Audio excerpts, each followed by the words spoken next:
माननीय सभासदों, माननीय अध्यक्ष महोदया जी,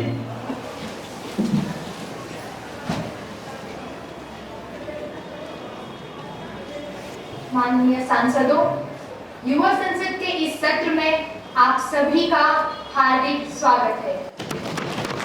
नए सदस्य शपथ ग्रहण अथवा प्रतिज्ञान करेंगे। महासचिव महोदय। Thanks, Honorable Speaker Ma'am. Sri Krishna, who stand elected from the Tehri constituency of Uttarakhand state, we will now take the oath and affirmation. Sri Krishna. Sir, do you want to take the oath and affirmation? In which language? मैं कृष्णा, जो तरुण सभा का सदस्य निर्वाचित हुआ हूँ, सत्यनिष्ठा से प्रतिज्ञान करता हूँ कि मैं विधि द्वारा स्थापित भारत के संविधान के प्रति सच्ची श्रद्धा और निष्ठा रखूँगा।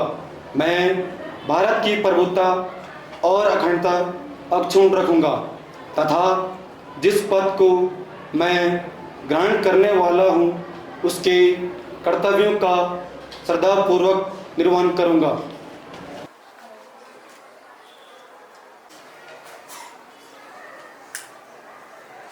Who stand elected from the Meerut constituency of Uttar Pradesh state, we will now take the oath and affirmation. Miss Anjali. Ma'am, do you want to take the oath and affirmation? In which language? अहम अंजलि या युवा लोकसभाया सदस्यत्वेन निर्वाचितास्मि। ईश्वरस्य नाम्ना शपे यत् अहं विधिना स्थापितं भारतस्य संविधानं प्रति सत्यां श्रद्धां निष्ठां च धारयिष्ये।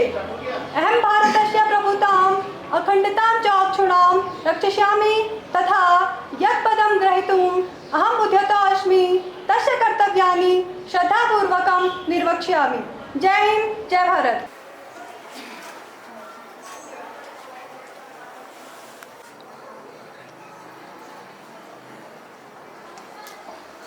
महामहिम राष्ट्रपति महोदया जी,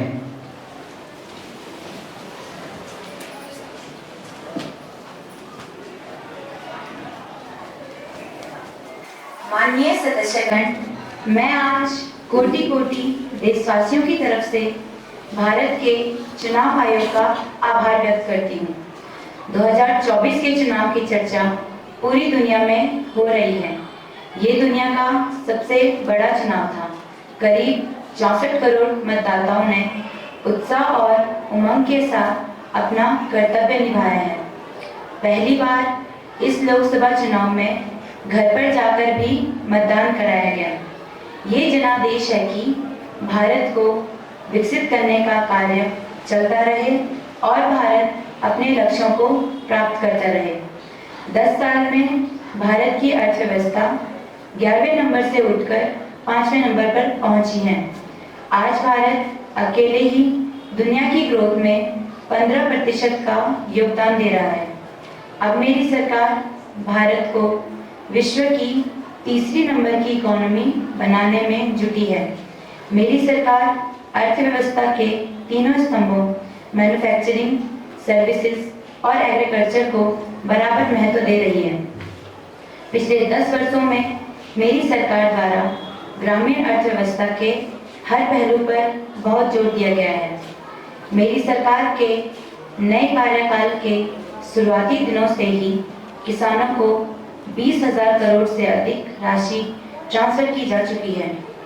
इन प्रयासों से किसानों का खेती पर होने वाला खर्च भी कम होगा और उनकी आय भी बढ़ेगी। आज का भारत दुनिया की चुनौतियां बढ़ाने के लिए नहीं बल्कि उनका समाधान देने के लिए माना जाता है। जलवायु परिवर्तन से लेकर खाद्य सुरक्षा तक, पोषण से लेकर सस्टेनेबल एग्रीकल्चर, हम अनेक समाधान दे रहे हैं। आने वाला समय ग्रीन एरा अर्थात हरित युग का है, जिसके लिए मेरी सरकार हर महत्वपूर्ण कदम उठा रही है। राष्ट्रपति महोदया के अभिभाषण पर अपने विचार व्यक्त करें। धन्यवाद अध्यक्षा महोदया जी, जो आपने मुझे महामहिम राष्ट्रपति जी के अभिभाषण पर कहने का मौका दिया।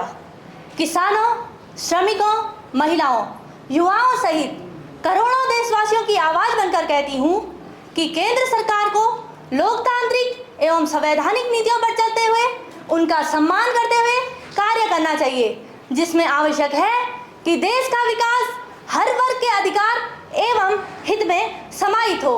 सभी को साथ लेकर चलना, हर मुद्दे पर चर्चा करते हुए सभी की सहमति के साथ देशहित व जनहित में निर्णय लेना सरकार का कर्तव्य भी है एवं दायित्व भी, जिसे सत्ता पक्ष को हर हाल में सत्यता व ईमानदारी के साथ निभाना चाहिए। धन्यवाद। आपने मुझे महामहिम राष्ट्रपति जी के अभिभाषण पर धन्यवाद देने हेतु अपने विचारों को व्यक्त करने का मौका प्रदान किया। आदरणीय अध्यक्ष महोदया जी, मैं आपके माध्यम से सदन में उपस्थित सभी सांसदों को यह आश्वासन देना चाहता हूं कि हमारी सरकार देश की तरक्की के लिए हर संभव प्रयास करेगी। जो चुनावी वादे हमने चुनाव के दौरान अपने देश की जनता से किए थे, मुझे विश्वास है हम उन्हें जरूर पूरा करेंगे। मैं महामहिम राष्ट्रपति जी का अपनी पूरी पार्टी की तरफ से आभार व्यक्त करता हूं। धन्यवाद। माननीय सदस्यगण, चूंकि हम 2 माह के पश्चात आज इस सत्र के शुभारंभ पर मिल रहे हैं, मेरा यह दुखद कर्तव्य है कि मैं आप सबको केरल राज्य के वायनाड में हुई दुखद घटना की सूचना दूं। इस प्राकृतिक आपदा में अपनी जान गंवाने वाले सभी दिवंगत आत्माओं को एवं इन सभी के परिवारों के लिए मैं अपनी गहरी संवेदना व्यक्त करती हूँ। अब यह सभा दिवंगत आत्माओं के सम्मान में 2 मिनट का मौन धारण करेगी।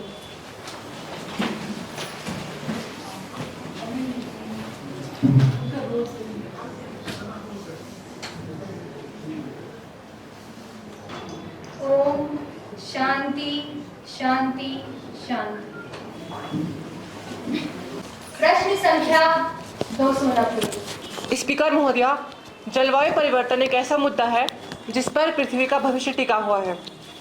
भारत में जलवायु परिवर्तन के कारण खाद्य सुरक्षा, जल सुरक्षा और ऊर्जा सुरक्षा जैसी गंभीर समस्याएं देखी जा रही हैं। स्पीकर महोदया, मैं आपके माध्यम से माननीय पर्यावरण मंत्री से पूछना चाहूँगा कि भारत सरकार की जलवायु परिवर्तन के दुष्प्रभावों से निपटने की क्या रणनीति है और क्या योजनाएं हैं? शुक्रिया। धन्यवाद स्पीकर महोदय। मैं आपके माध्यम से माननीय सांसद का भी धन्यवाद करना चाहती हूँ। उन्होंने अभी कुछ गंभीर प्रश्न संसद में उठाया है पर्यावरण को लेकर। उनका पहला प्रश्न यह था कि सरकार ने जल सुरक्षा के लिए कौन कौन से कदम उठाए हैं। तो मैं उनके संज्ञान में बता दूं कि नमामि गंगे योजना, राष्ट्रीय नदी संरक्षण योजना, जल मिशन और इसके अलावा राष्ट्रीय हरित अधिकरण, जिसके तहत नदियों में कचरा फेंकने पर रोक लगाया गया है, और ऊर्जा सुरक्षा के लिए स्वच्छ ऊर्जा परियोजना व ऊर्जा दक्षता कार्यक्रम। इसके अलावा कार्बन क्रेडिट योजना, जो कार्बन का उत्सर्जन कम करने के लिए चलाई गई योजना है। सरकार ने वन सुरक्षा बल का गठन किया है, जो वनों में आग के रोकथाम और नियंत्रण के लिए कार्य करता है। इसके अलावा वनों को आग से बचाने के लिए जन जागरूकता अभियान भी चलाया जा रहा है। अंतर्राष्ट्रीय स्तर पर जलवायु परिवर्तन की बात करें तो जलवायु परिवर्तन से निपटने के लिए विश्व बैंक भारत के साथ मिलकर कार्य कर रहा है और संयुक्त राष्ट्र संघ अपनी तमाम कोशिशों में लगा हुआ है।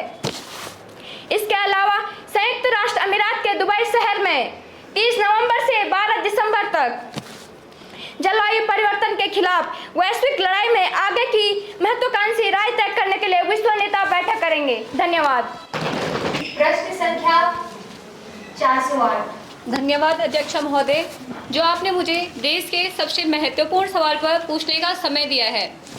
अध्यक्ष महोदय, यह सवाल भविष्य का आधार टिका हुआ है।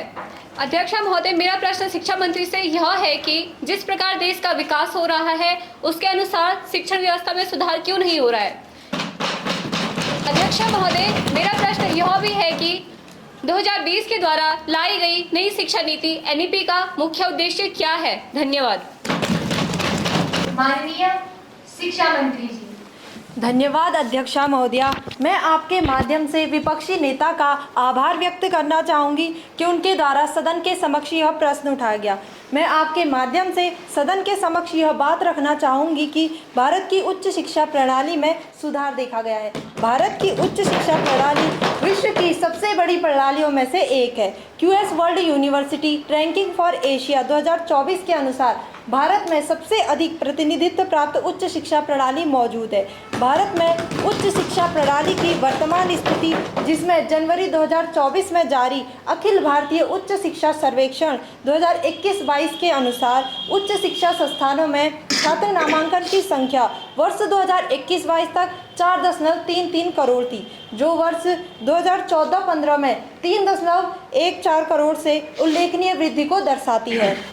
उच्च शिक्षा में नामांकित महिलाओं की संख्या 2021-22 तक 2.07 करोड़ थी, जो वर्ष 2014-15 से 14-15 में 1.5 करोड़ से 32% अधिक है।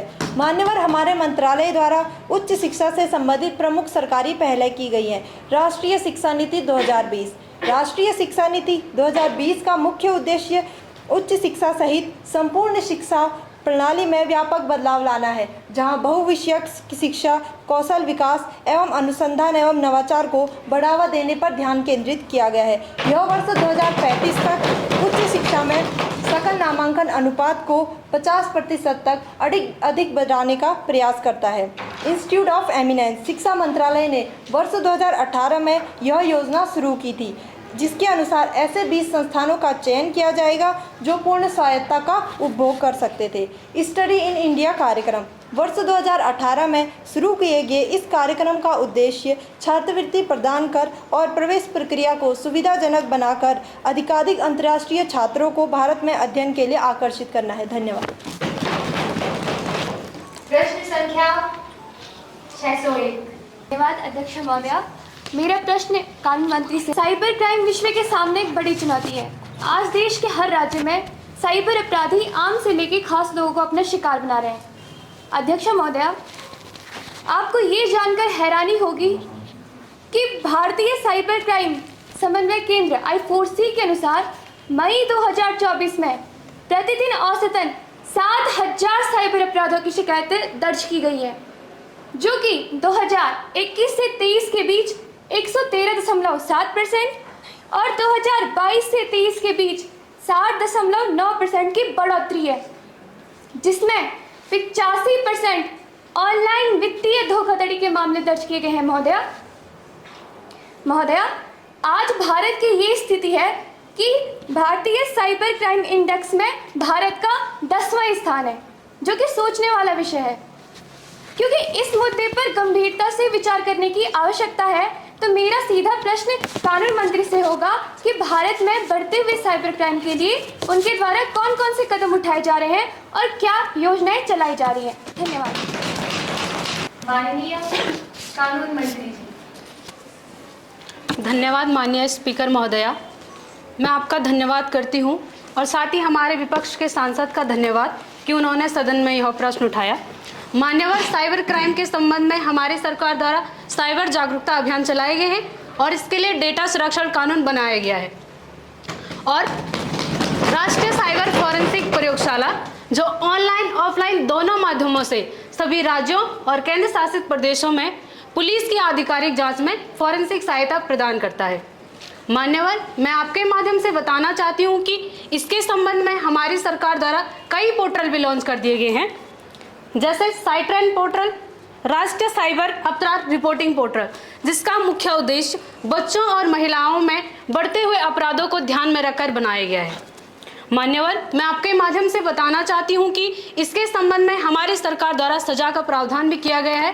राष्ट्रीय वार और राष्ट्रीय आतंकवाद जैसे मामलों में हमारी सरकार द्वारा उम्र कैद की सजा और दूसरे वही साइबर मामलों में हमारी सरकार द्वारा 3 साल की सजा और जुर्माने का प्रावधान भी किया गया है। मान्यवर, हमारी सरकार साइबर क्राइम के संबंध में निरंतर प्रयास कर रही है, जो कार्य में है। धन्यवाद। प्रश्न संख्या 390। धन्यवाद माननीय स्पीकर महोदया, जो आपने मुझे सदन में अपनी बात रखने का मौका दिया। मेरा प्रश्न माननीय गृह मंत्री जी से है कि मणिपुर में हो रही घटना पर सरकार के द्वारा क्या कदम उठाए गए।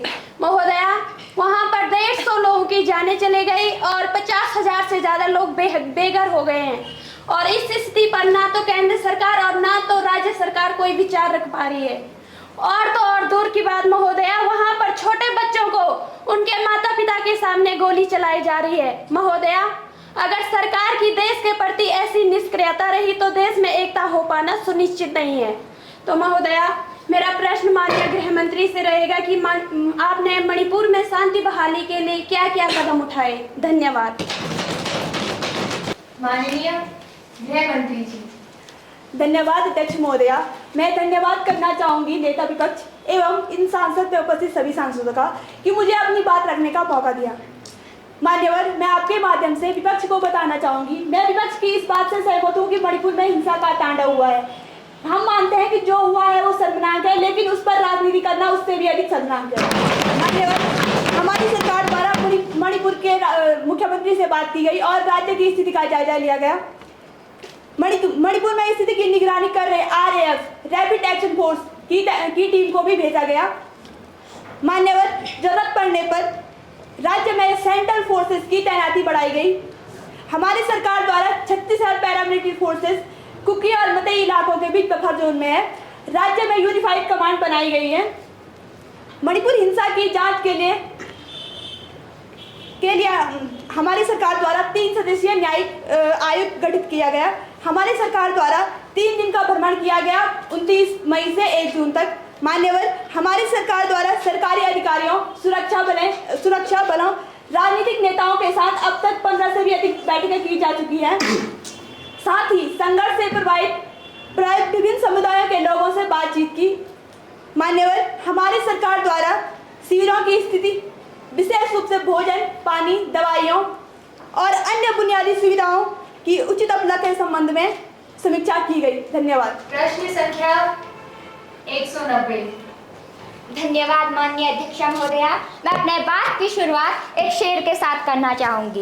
कुर्सी की चाहत ने सच को छुपा दिया, कुर्सी की चाहत ने सच को छुपा दिया, देश के सवालों को बस गोल गोल घुमा दिया। रेल की पटरियों में बस मौत का खेल है, रेल की पटरियों में बस मौत का खेल है, सरकार के वादों में बस हवा का तेल है।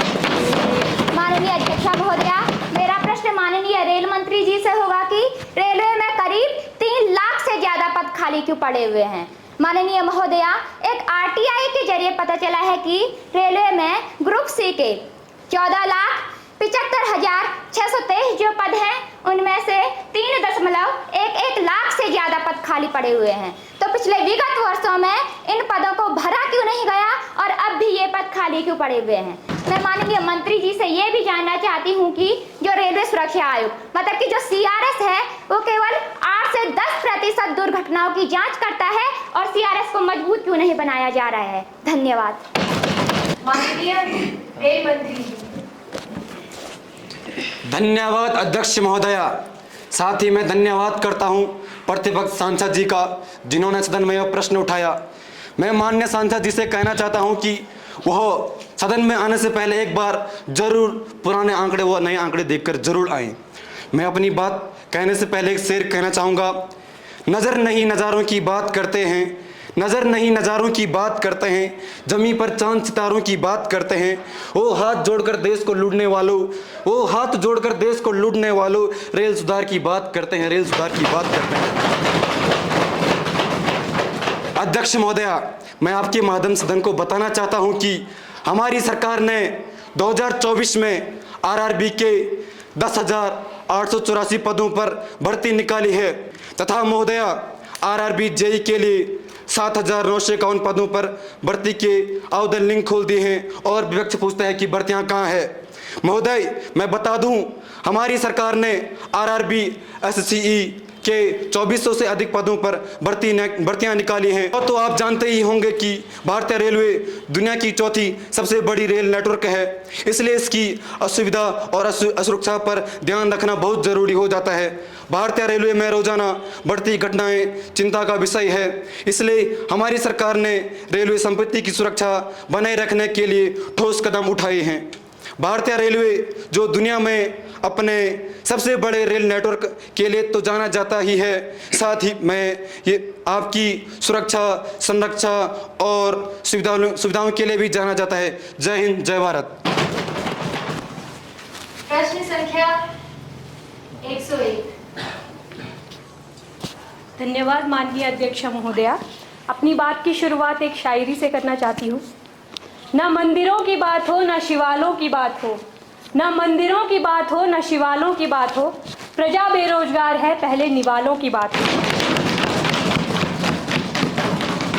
सम्माननीय स्पीकर महोदया, ऑक्सफोर्ड डिक्शनरी के अनुसार अनएम्प्लॉयमेंट एक ऐसी स्टेट है जहाँ पर एक जॉब सीकर कॉन्टिन्यूसली जॉब को ढूंढ तो रहा है लेकिन उसको एक डिसेंट जॉब नहीं मिल पा रही है। माननीय महोदया, यहाँ पर हाल ऐसे है, डिसेंट तो दूर की बात, यहाँ पर जॉब्स ही नहीं है, युवाओं को रोजगार ही नहीं है। माननीय महोदया, बेरोजगारी के मुद्दे को लेते हुए मैं कुछ आंकड़े आपके माध्यम से संसद में रखना चाहती हूँ। CMIE यानी कि centre for monitoring Indian economy के मुताबिक 2024 के पहले 4 महीने में ही बेरोजगारी की जो दर थी वह 7.87% थी। 2018-19 में जो आंकड़ा 5.47% का था वह अब 9% हो गया है। माननीय महोदया, आज भी देश के जो सबसे प्रतिष्ठित कॉलेजेस हैं, IITs, NITs, वहां पर पढ़ रहे लगभग 38% छात्र छात्राओं की अभी जॉब्स नहीं लगी है।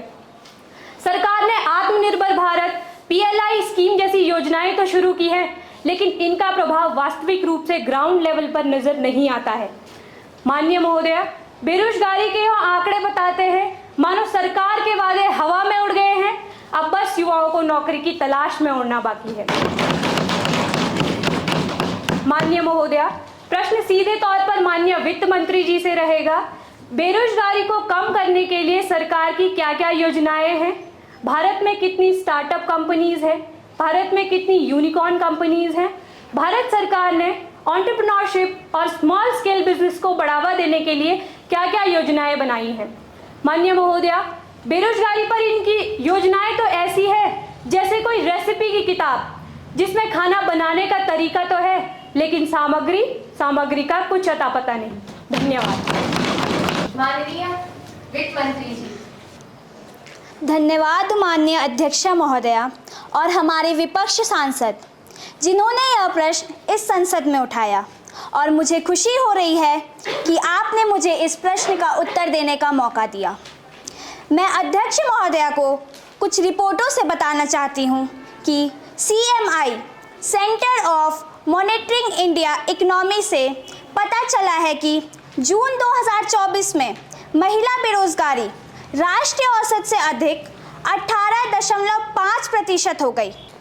हमारी सरकार बेरोजगारी को रोकने के लिए कई कदम उठा रही है। हमारे माननीय प्रधानमंत्री जी ने कई योजनाएं बनाई है, जैसे make in India, Atal pension योजना, डिजिटल इंडिया, प्रधानमंत्री मुद्रा योजना जैसी कई योजनाएं बनाई है, जिसका उद्देश्य बेरोजगारी मुक्त भारत है। हमारी माननीय सांसद जी का दूसरा प्रश्न यह था कि भारत में कितने स्टार्टअप हैं, तो मैं आपको बता दूं कि पिछले 9 वर्ष में भारत में स्टार्टअप की संख्या 300 गुना बढ़ गई है। मैं एक शेर से अपने शब्दों को विराम दूंगी। मुश्किलों से भाग जाना आसान होता है, हर पहलू जिंदगी का इम्तिहान होता है। डरने वालों को मिलता नहीं कुछ जिंदगी में, लड़ने वालों के कदमों में जहान होता है। धन्यवाद। प्रश्न संख्या 280। धन्यवाद माननीय स्पीकर महोदया। महोदया, देश में कई आबादी ग्रामीण क्षेत्रों में बसे हैं, तो महोदया मैं माननीय स्वास्थ्य मंत्री से यह जानना चाहूँगी कि आज भी उन ग्रामीण क्षेत्रों में चिकित्सा सुविधाएं पूर्ण रूप से उपलब्ध क्यों नहीं हो पाई हैं? क्यों आज भी उन ग्रामीण क्षेत्रों के लोगों को विभिन्न प्रकार की कठिनाइयों का सामना करना पड़ रहा है?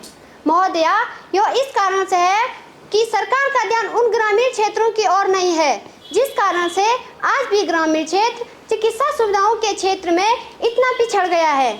महोदया, मैं सरकार से यह भी जानना चाहूँगी कि वह इन क्षेत्रों में सुविधाओं बढ़ाने के लिए क्या कदम उठा रही है। धन्यवाद। माननीय स्वास्थ्य मंत्री जी। धन्यवाद अध्यक्ष महोदय। साथ ही विपक्ष सांसद का भी मैं धन्यवाद करती हूँ।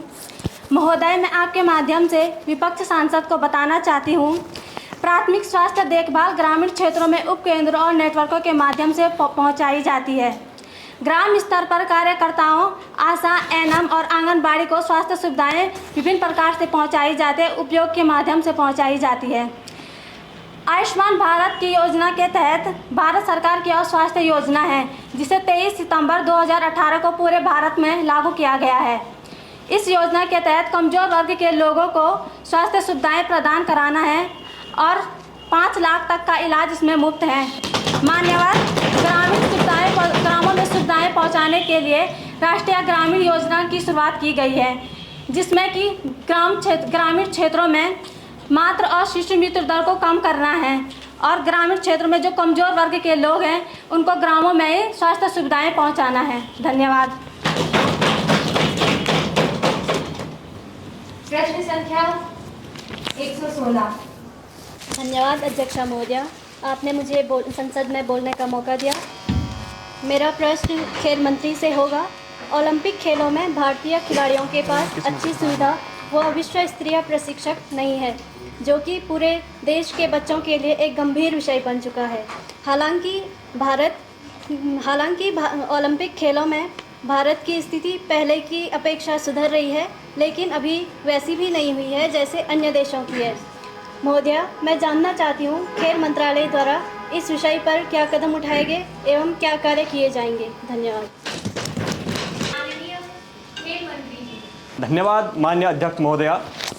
मैं धन्यवाद करता हूं नेता प्रतिपक्ष का कि उनके द्वारा यह प्रश्न संसद में रखा गया।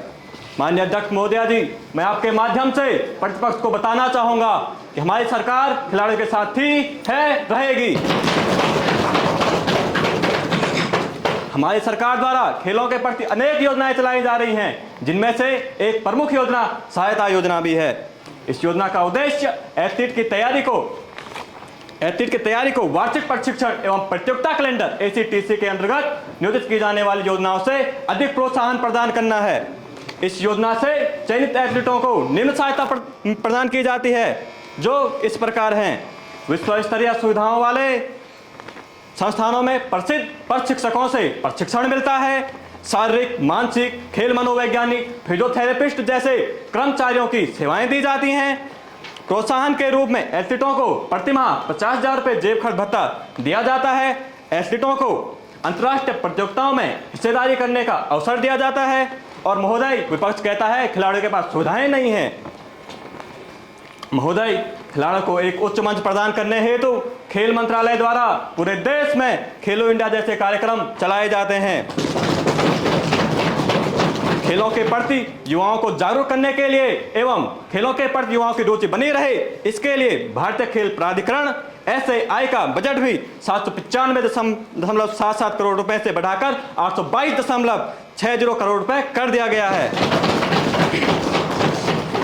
महोदय, खेलों को बेहतर बनाने के लिए हमारी सरकार द्वारा एथलीटों के प्रशिक्षण और अभ्यास सत्रों के लिए उचित बुनियादी ढांचे का विकास किया जाएगा, जिससे उन्हें विश्व स्तर के प्रतियोगियों से निपटने के लिए अधिक सक्षम बनाया जाएगा।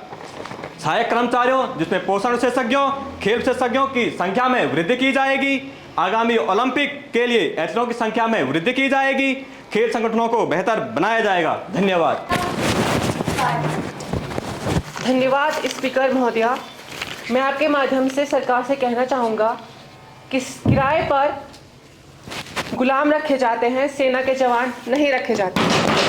स्पीकर महोदया, अग्निवीर सरकार द्वारा लाई गई अग्निवीर योजना देश के युवाओं के हितों और देश की सुरक्षा प्रणाली पर गंभीर सवाल पैदा करती है। ये सरकार युवाओं के भविष्य के साथ खिलवाड़ कर रही है। स्पीकर महोदया, अग्निवीर से पहले सेना में भर्ती होने वाले युवाओं को लंबे समय के ट्रेनिंग प्रोसेस से गुजरना पड़ता था, परंतु अग्निवीर में मात्र 4 वर्ष की अवधि में और उससे भी कम 6 माह की न्यूनतम अवधि में ट्रेनिंग किसी भी सैनिक की मानसिक और शारीरिक क्षमता के विकास के लिए पर्याप्त नहीं है। स्पीकर महोदया, सरकार कहती है कि हम अग्निवीरों को 1 करोड़ की सहायता राशि देंगे ताकि वे अपना स्वयं का व्यवसाय शुरू कर सकें। तो स्पीकर महोदया, मैं आपके माध्यम से सरकार से पूछना चाहता हूं कि क्या आपको पता है कि भारत में बिजनेस शुरू करने की जो दर है वो उसके सफल होने की दर वो मात्र 10% है, जो कि किसी भी विकसित देश की मात्रा में बहुत कम है। स्पीकर महोदया, सरकार कहती है, सरकार की तरफ से एक और बहाना आता है अग्निवीर के पक्ष में। अग्निवीर जैसी योजनाएं चीन, अमेरिका और यूरोप जैसे विकसित राष्ट्रों में है, परंतु मैं सरकार को कहना चाहूँगा कि उन देशों में रोजगार के अन्य विकल्प भी मौजूद हैं, वो क्योंकि उनकी अर्थव्यवस्था पूर्ण रूप से औद्योगिकृत है। स्पीकर महोदय, उदाहरण के तौर पर चीन की सर्विस सेक्टर में जो भागीदारी है रोजगार की वो 48% है और भारत की कितनी है? मात्र 25%। इसका अर्थ है कि सरकार अर्थव्यवस्था के मामले में भी पूर्ण रूप से फेल हो चुकी है। स्पीकर महोदया, सरकार को सबसे पहले चाहिए कि वो अग्निवीर को योजना को लागू करने से पूर्व भारत में रोजगार के अन्य विकल्प भी मुहैया कराए। स्पीकर महोदया, भारत में आर्मी भर्ती प्राथमिक रोजगार का सबसे बड़ा विकल्प है, परंतु अग्निवीर जैसी योजनाओं से युवाओं का रोजगार असुरक्षित और अनिश्चित हो चुका है, जिससे बेरोजगारी दर में लगातार वृद्धि हो रही है। स्पीकर महोदया, सरकार की उन बेरोजगार युवाओं को स्थायी रोजगार प्रदान करने के लिए उनकी क्या रणनीति है और क्या योजनाएं हैं? धन्यवाद। माननीय रक्षा मंत्री जी। धन्यवाद माननीय अध्यक्ष महोदया, और मैं विपक्ष के नेता का धन्यवाद करता हूं।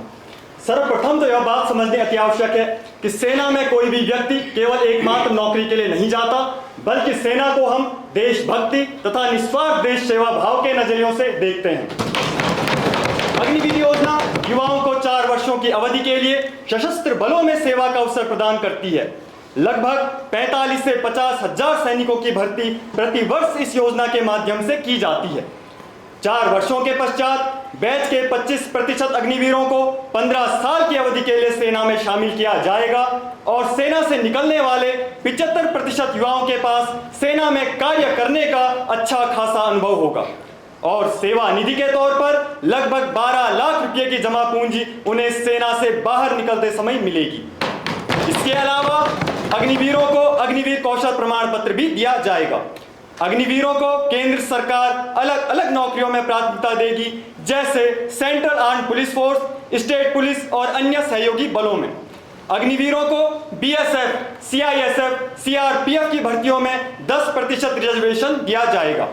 इस योजना के तहत शहीद अग्निवीरों के परिवारजनों को 1 करोड़ रुपए की धनराशि भी दी जाएगी। अग्निवीर कौशल प्रमाण पत्र के आधार पर बैंकों से इन्हें आसानी से लोन मिलेगा।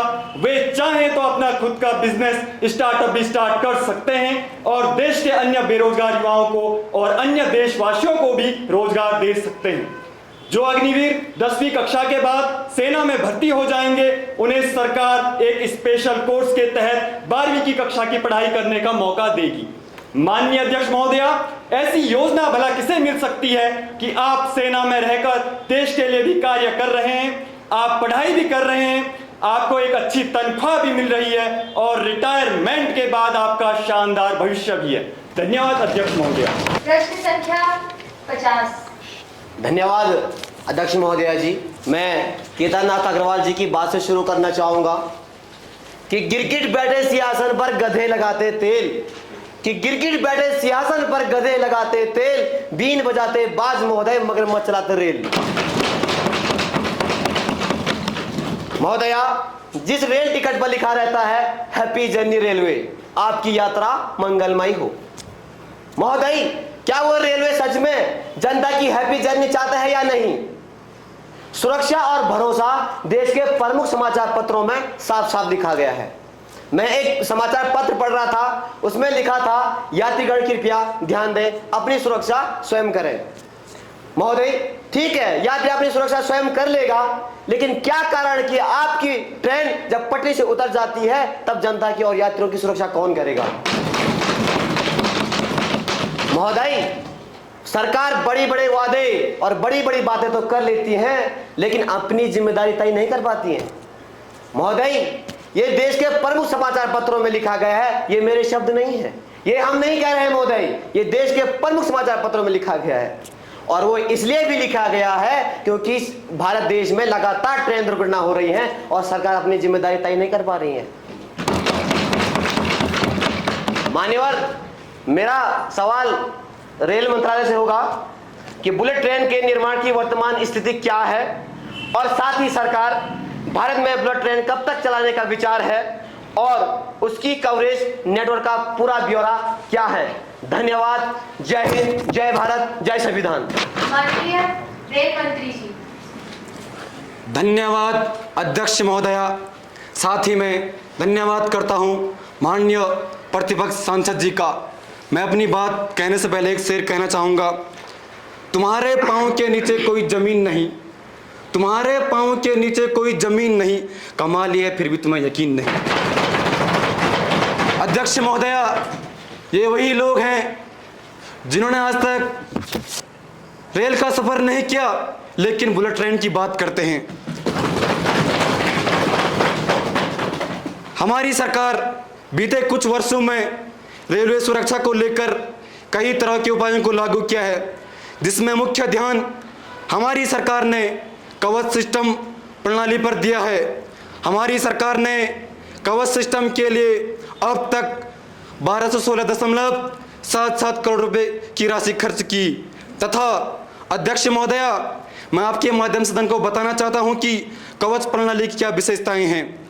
अगर लोगो पायलट ब्रेक नहीं लगा पाता है तो कवच स्वचालित रूप से ब्रेक लगाकर ट्रेन की गति को नियंत्रित करता है।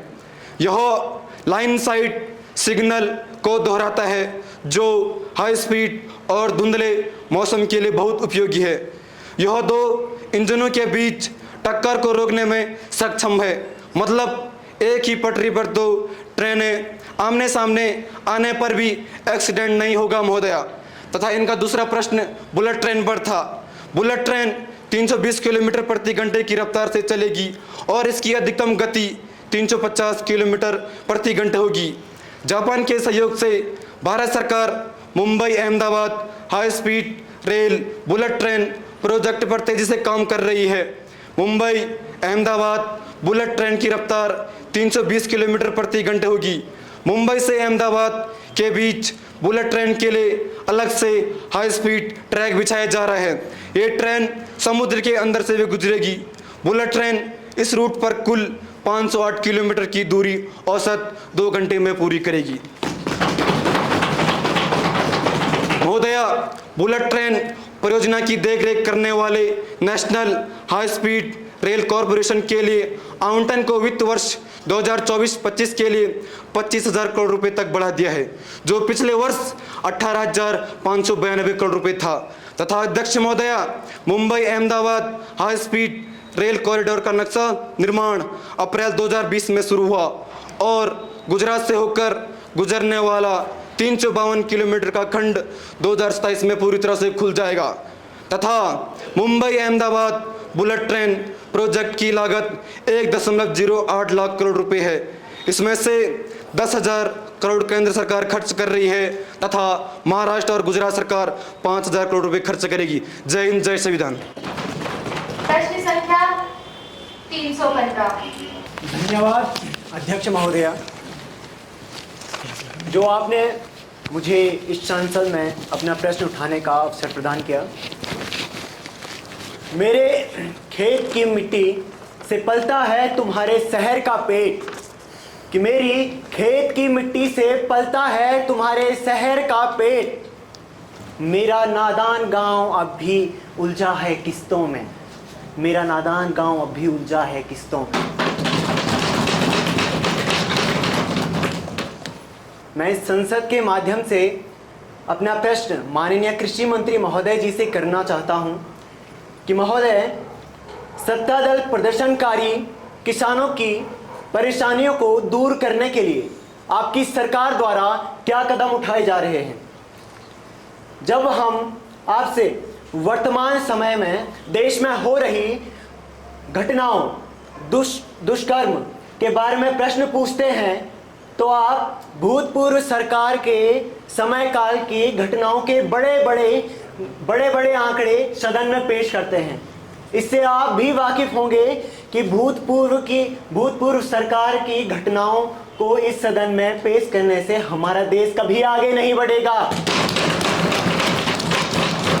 किसानों की इतनी दयनीय स्थिति होने के बावजूद भी आपकी सरकार का ध्यान उन किसानों की तरफ क्यों नहीं जा पाता जो किसान एक बहुत बड़े कर्ज के तले अपनी जान गंवाने पर मजबूर हो जाते हैं। माननीय महोदय, कल आप इस स्थान पर थे, आपकी सरकार द्वारा बहुत बड़े आंकड़े, बहुत बड़े सवाल इस स्थान से पूछे गए थे और आज ये अवसर हमें प्रदान हुआ है और मैं आशा करता हूं कि आप हमारे पूछे गए प्रश्नों का उत्तर देते हुए बिल्कुल भी हिचकिचाएंगे नहीं। सत्ता का खेल तो चलता रहेगा, सरकारें आएंगी जाएंगी, पार्टियां बदलेंगी बिगड़ेंगी, मगर ये देश अमर रहना चाहिए। इस देश का लोकतंत्र अमर रहना चाहिए। धन्यवाद महोदया। माननीय कृषि मंत्री जी। माननीय अध्यक्ष महोदया, सबसे पहले मैं प्रतिपक्ष नेता का धन्यवाद करना चाहूंगा जो उन्होंने यह प्रश्न संसद के समक्ष उठाया। वक्त ऐसा न दीजिए कि भीख लगे, बाकी जो आपको ठीक लगे। अध्यक्ष महोदया, मैं आपके माध्यम से प्रधानमंत्री जी के नेतृत्व में इस सदन को बताना चाहता हूं कि जो मुद्दा प्रतिपक्ष ने हमारे समक्ष प्रस्तुत किया है उस पर हमारी सरकार के द्वारा कई हद तक कार्य किया गया है। अध्यक्ष महोदया, मैं आपके माध्यम से सदन में कुछ आंकड़े प्रस्तुत करना चाहूंगा।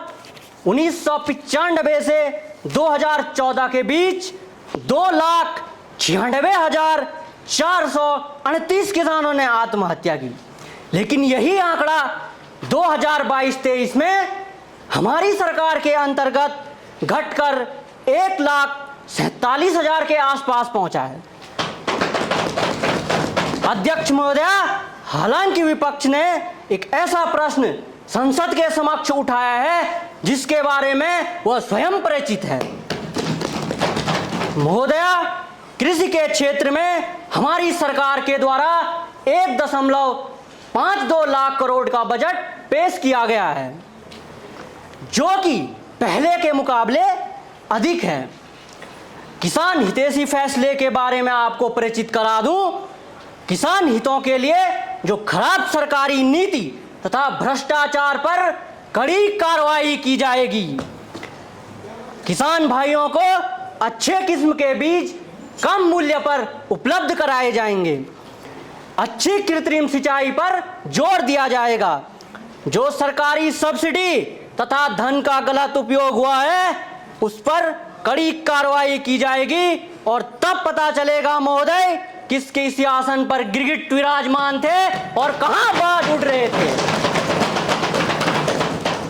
एमएसपी की बात करूं तो 10 वर्षों में इसे दोगुना किया जा चुका है। 2013-14 में ज्वार हाइब्रिड की एमएसपी 1500 रुपए क्विंटल थी, जिसे 2023-24 में बढ़ाकर 3180 रुपए कर दिया गया है।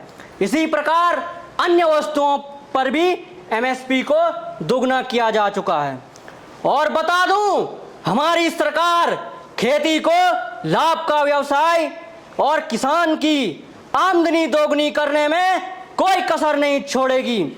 अध्यक्ष महोदया, ये किसान के नाम पर केवल राजनीति करना चाहते हैं, ये देश को अराजकता में झोंकना चाहते हैं। लेकिन मैं कृषि मंत्री के रूप में प्रधानमंत्री जी के नेतृत्व में यह बात कहता हूं कि हमारी सरकार किसान की आमदनी दोगुनी करने में कोई कसर नहीं छोड़ेगी।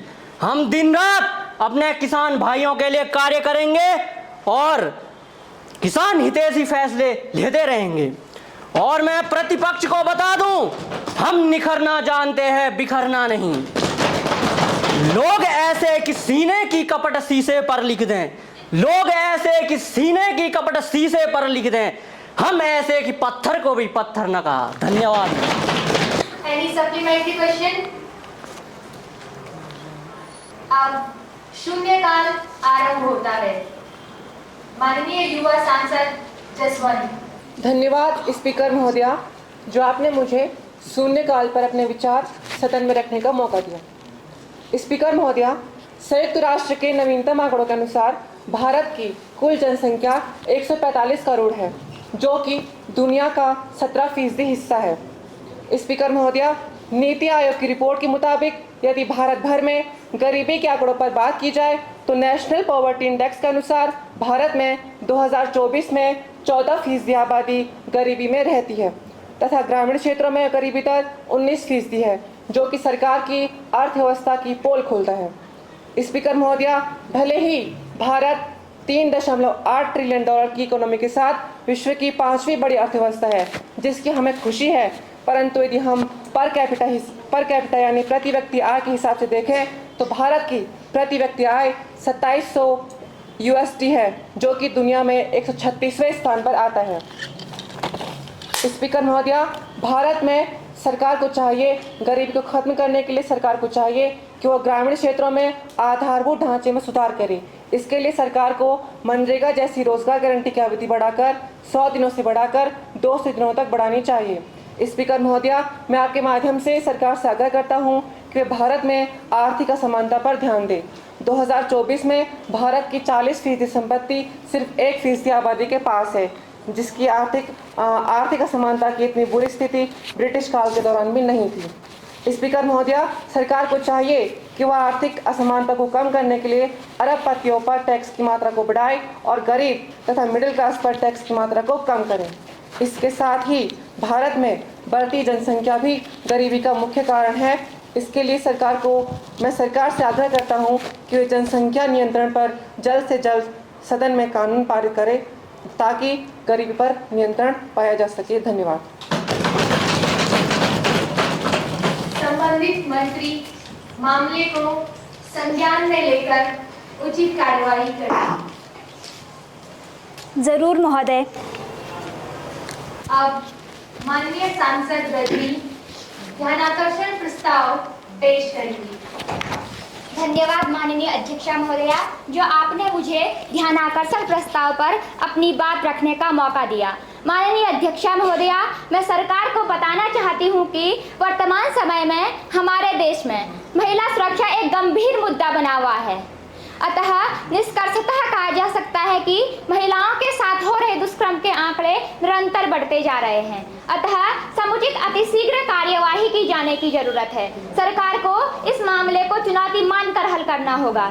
माननीय स्पीकर महोदया, महिला सुरक्षा के क्षेत्र में निरंतर प्रयासों के बावजूद भी हमारे देश में महिलाओं को घरेलू हिंसा, भ्रूण हत्या, तस्करी, दुष्कर्म, जबरन वेश्यावृत्ति और ऑनर किलिंग और कार्यस्थल पर यौन उत्पीड़न जैसी समस्याओं का सामना करना पड़ता है। महोदया, यदि किसी महिला के साथ दुष्कर्म जैसा कोई दुर्व्यवहार होता है तो अपराधी का पता चलने के बावजूद भी सरकार उस केस का तुरंत निपटारा न करके सालों बाद करती है, जिससे कई मामले दब जाते हैं और कईयों को न्याय नहीं मिल पाता। महोदया, हमारे देश में महिला सुरक्षा के कानून इतने सख्त हैं कि अपराधी हंसते हंसते जेल चले जाते हैं और महिलाएं खुद को असहाय महसूस करती है।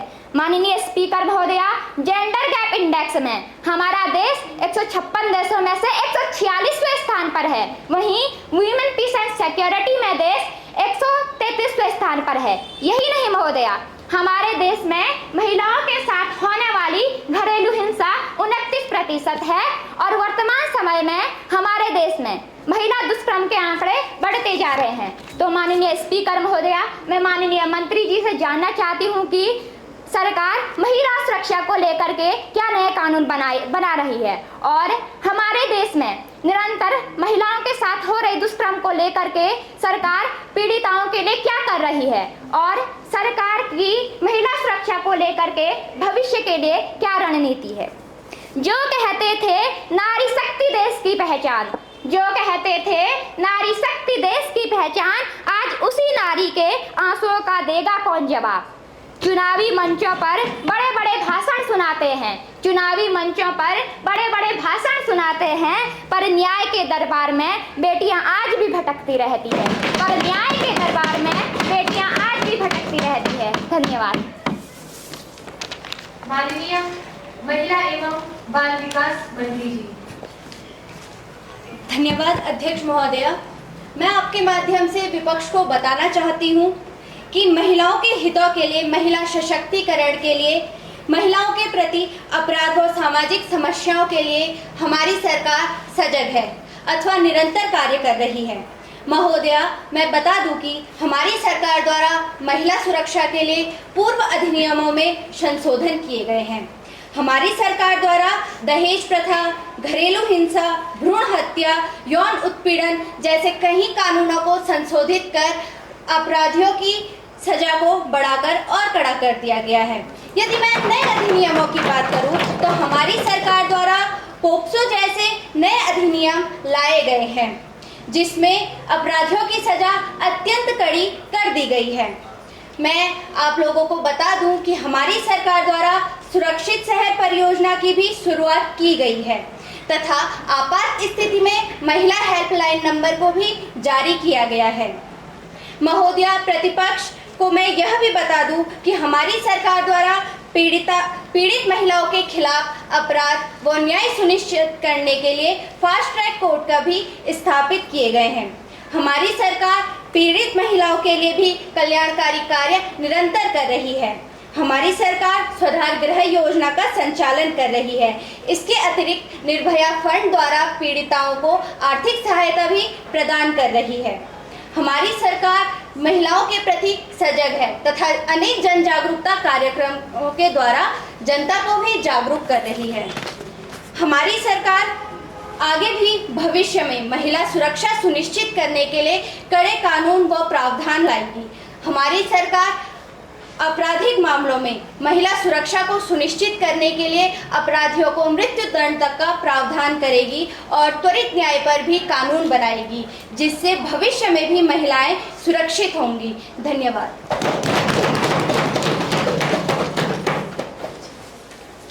अब कामरूप प्रस्ताव माननीय सांसद पवन पेश करेंगे। धन्यवाद अध्यक्ष महोदया। मान्यवर, रेलों में बढ़ते निजीकरण से हो रहे नुकसान हेतु मैं नियम 184 अनुच्छेद के तहत मैं काम रोको प्रस्ताव की अनुमति चाहता हूं। जो सदस्य इस प्रस्ताव के समर्थन में है वे हाथ खड़े करें। निर्धारित सांसद संख्या बल न होने के कारण काम रोको प्रस्ताव अस्वीकृत किया जाता है। अतः सदन की कार्यवाही जारी रहेगी। माननीय सांसदों, मैं आपको सूचित करती हूँ कि माननीय युवा सांसद सिया द्वारा इस सदन में अविश्वास प्रस्ताव का नोटिस दिया गया था। इस नोटिस में कहा गया है कि यह सदन सरकार के प्रति विश्वास का अभाव प्रकट करता है। मैं इस अविश्वास प्रस्ताव पर चर्चा करने की अनुमति देती हूँ। मैं सदस्यों से अनुरोध करती हूँ कि वे इस प्रस्ताव पर अपने विचार व्यक्त करें। माननीय सांसद सिया। धन्यवाद सम्माननीय स्पीकर महोदया, जो आपने मुझे अविश्वास प्रस्ताव पर चर्चा करने की अनुमति दी। माननीय अध्यक्ष महोदया, सरकार के खिलाफ अविश्वास प्रस्ताव पेश करने का मेरा मुख्य कारण है देश में बढ़ती महंगाई। रोज़मर्रा की चीज़ें जैसे खाद्य पदार्थ, ईंधन और अन्य आवश्यक वस्तुओं की जो कीमतें हैं वो आसमान छू रही हैं, जिससे आम आदमी की ज़िंदगी मुश्किल होती जा रही है। सरकार महंगाई पर नियंत्रण करने में पूरी तरह से विफल नजर आती है। यही कारण है कि आज हमें अविश्वास प्रस्ताव की आवश्यकता पड़ी है। धन्यवाद।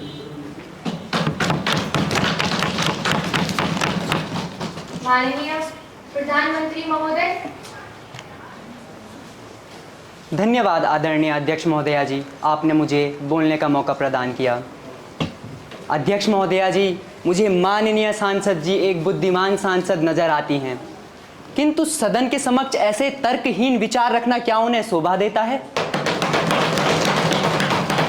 माननीय अध्यक्ष महोदया जी, युद्ध और कोरोना जैसे इस काल में पूरे विश्व में महंगाई देखी गई है, जिसका असर भारत पर भी पड़ा है। महोदय जी, तेलों की कीमतें आसमान छूने लगी थी, जिस कारण महंगाई का असर हमारे देश पर भी पड़ा। किंतु महोदय, मैं सदन के समक्ष कुछ आंकड़े प्रस्तुत करना चाहता हूं। महोदय जी, जो महंगाई दर हमारे मित्र देशों में 35, 26 और 18 की दर से बढ़ रही है, वो महंगाई की दर हमारे देश में 8% से भी कम की है। मैं आपसे गुजारिश करना चाहूँगा आदरणीय अध्यक्ष महोदया जी कि माननीय सांसद जी अपना विश्वास प्रस्ताव वापस लें। धन्यवाद। माननीय युवा सांसद सिया द्वारा सदन में सरकार के प्रति विश्वास का अभाव प्रकट किया गया है। जो सांसद एवं मंत्री इस अविश्वास प्रस्ताव के पक्ष में है वो हाँ कहेंगे। हाँ। जो सांसद एवं मंत्री इस अविश्वास प्रस्ताव के पक्ष में नहीं है वो ना कहेंगे। ना। मेरा विचार है ना का बहुमत है, ना का बहुमत है, ना का बहुमत। तो अविश्वास प्रस्ताव को अस्वीकृत किया जाता है। नियम 66 और 67 के तहत माननीय गैर सरकारी सदस्य पूजा को लोकसभा में गैर सरकारी विधेयक पेश करने की अनुमति दी जाती है, जिसका शीर्षक है माता पिता संपत्ति विधेयक 2024। जो आपने मुझे गैर सरकारी विधेयक रखने की अनुमति दी।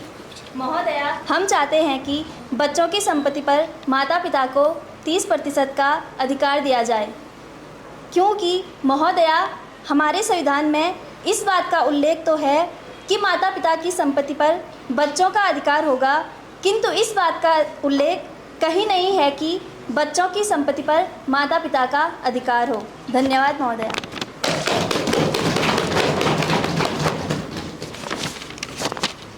माननीय प्रतिपक्ष नेता इस विधेयक पर अपने विचार रखें। धन्यवाद अध्यक्ष महोदया, आपने मुझे गैर सरकारी विधेयक पर कहने का मौका दिया। विपक्ष में होने के नाते हमारा यह कर्तव्य है कि हम सरकार के अनुचित कार्यों का विरोध करें, किंतु जो कार्य देश हित में है उन कार्यों का हम समर्थन भी करते हैं। पूरा विपक्ष एक मत से इस विधेयक का समर्थन करता है एवं सरकार से आशा करते हैं कि इस विधेयक का भविष्य में सुखद परिणाम आए। धन्यवाद। माननीय प्रधानमंत्री महोदय। माननीय अध्यक्ष महोदया जी, मैं गैर सरकारी सदस्य द्वारा इस विधेयक को पेश करने पर उन्हें बधाई देता हूं। एवं मैं धन्यवाद करना चाहता हूं माननीय नेता प्रतिपक्ष जी का, जिन्होंने इसका समर्थन किया। माननीय अध्यक्ष महोदया जी, ऐसे विधेयक की जरूरत इस सदन में बहुत पहले से थी। यह विधेयक जब कानून बनकर पारित हो जाएगा तो महोदय जी, देश के माता पिताओं के लिए एक बहुत बड़ी समस्या से छुटकारा मिल जाएगा। महोदय जी, मैं आपको बताना चाहता हूं, माता पिता को वृद्ध अवस्था में वृद्ध आश्रम जाने की जरूरत नहीं पड़ेगी अगर यह विधेयक कानून बन जाएगा तो। मैं आपसे गुजारिश करना चाहूँगा कि इस विधेयक को जल्द से जल्द कानून बनाया जाए। धन्यवाद। मेरे विचार में इस विधेयक के संबंध में सत्ता पक्ष एवं विपक्ष दोनों को ही कोई आपत्ति नहीं है, अतः महासचिव महोदय इस गैर सरकारी विधेयक को राज्यसभा में भेजा जाए। जी महोदय। माननीय प्रतिपक्ष नेताजी।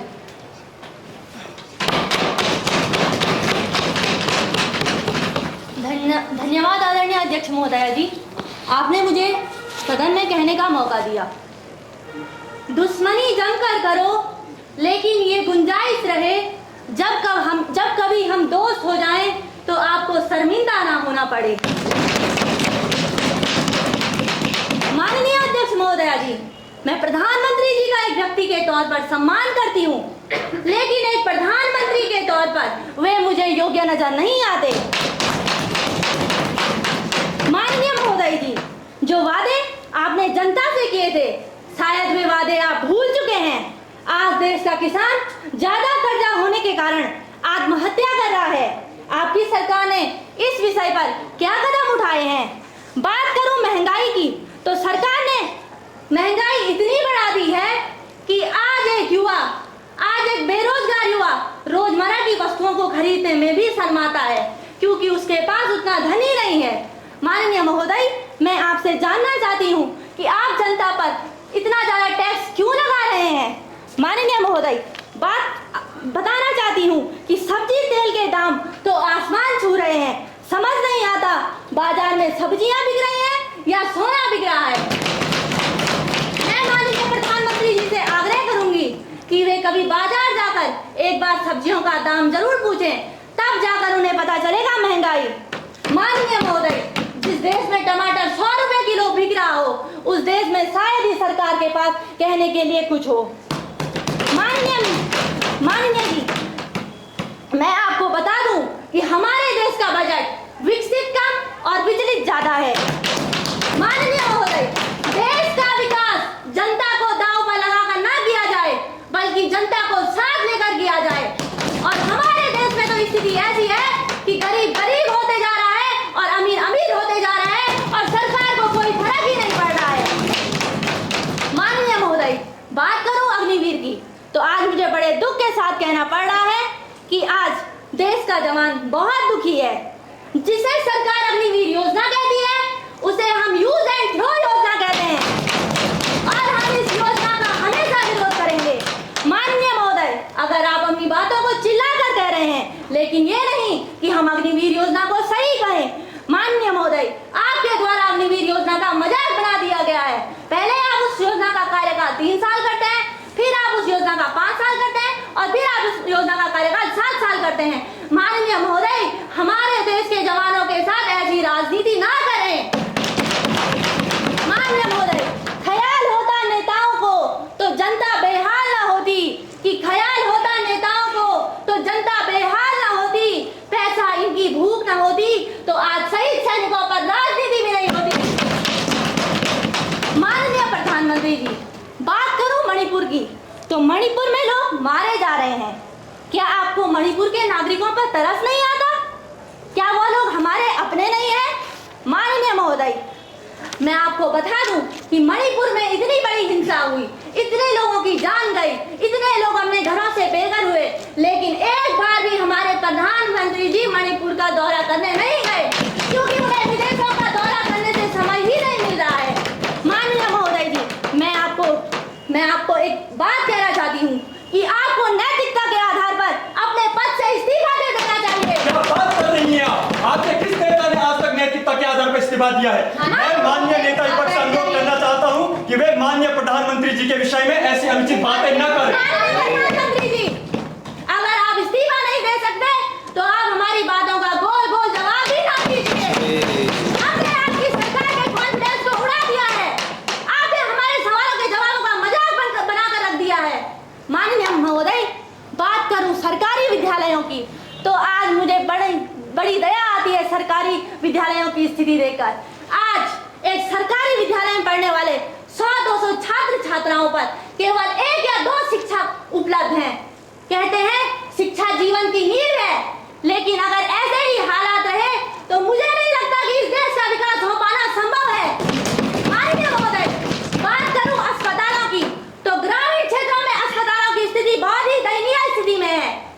आज अस्पतालों में जरूरत की दवाइयां तक नहीं है, और सरकार बात करती है कि हम विकास कर रहे हैं। माननीय महोदय, आपका विकास दिखाई नहीं दे रहा है। माननीय महोदय, अपनी बात को खत्म एक शेर के साथ कहना चाहूंगी कि भाईचारे के दीवाने दिन ही लौटा दो,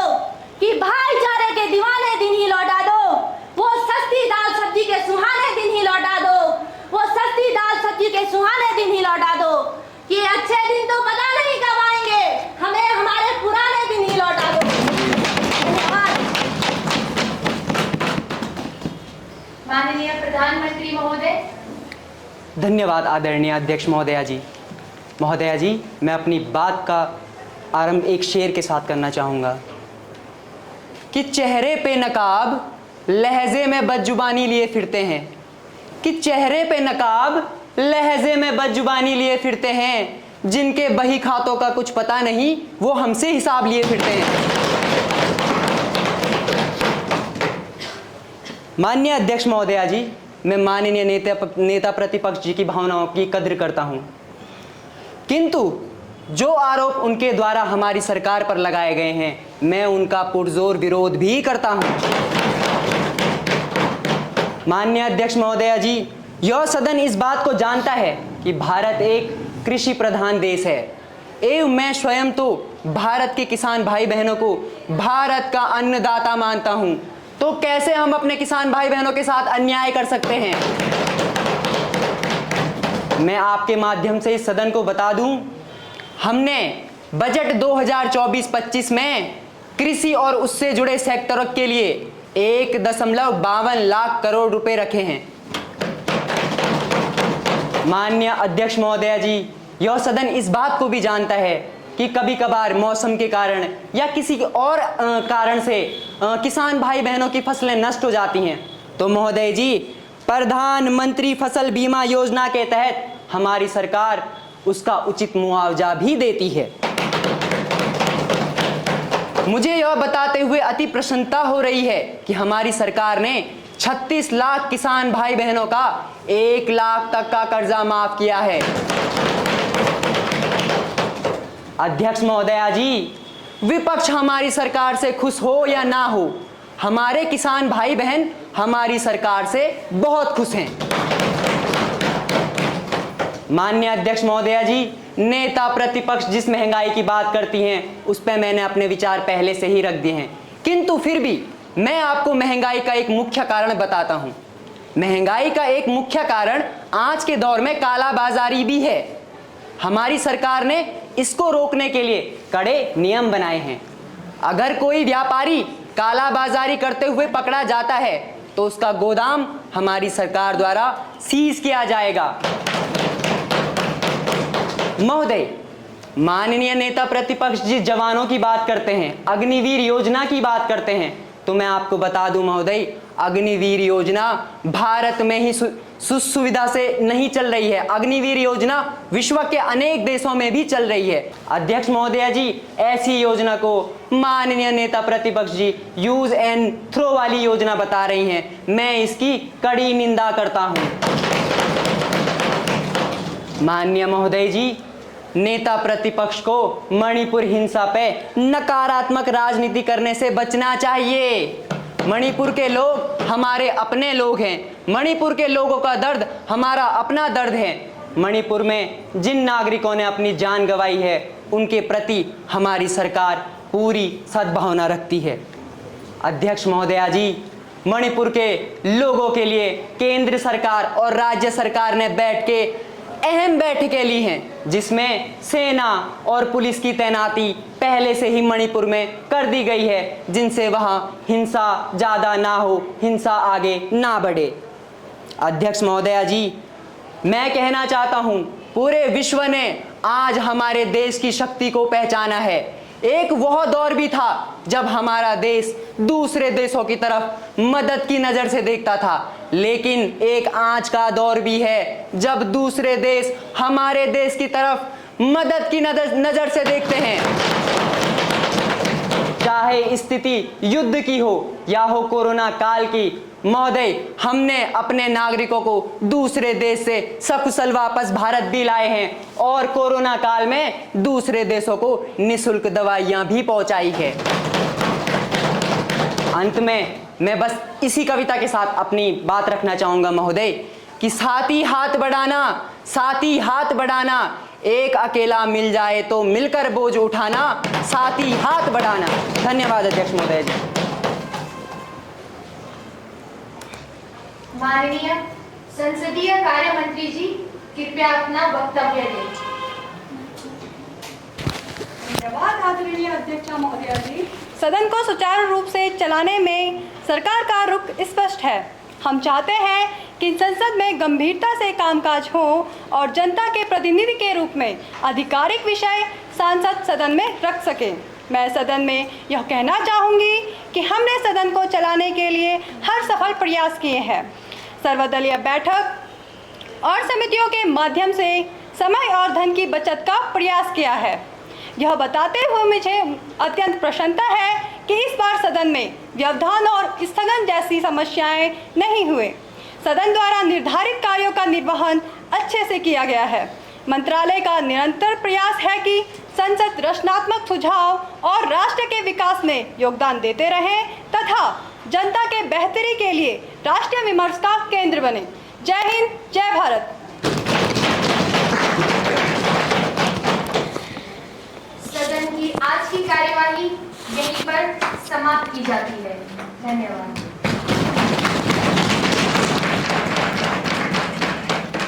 से बचना चाहिए।